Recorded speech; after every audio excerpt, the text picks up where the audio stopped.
I'm often reminded, and I've said this before. I can remember babysitting for a neighbor when I was like a teen, and I went into their house and their towels in the linen closet were stacked by color. And I can't say it was at that moment that I realized I was different because I can't tell you exactly. I don't know exactly when I realized I was different, but I remember, and my mom actually told me this in my 20s, I think, maybe late early 30s.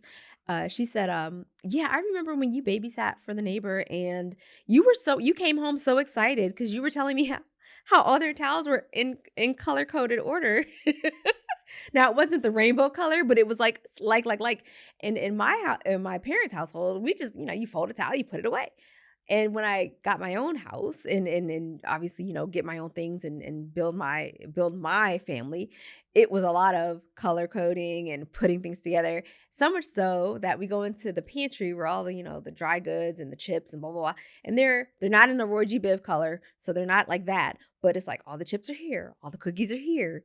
Like it translates. Like that experience translates. So much so the kids' friends come over and they're like, "Oh my gosh, your pantry's like amazing." Now, I don't have like a home edit looking pantry, but it's organized enough to know where things are, and I'm saying that because it's about the experience. I have teens coming over talking about how great the pantry is, and they can find snacks and juice packs and all that fun stuff, right?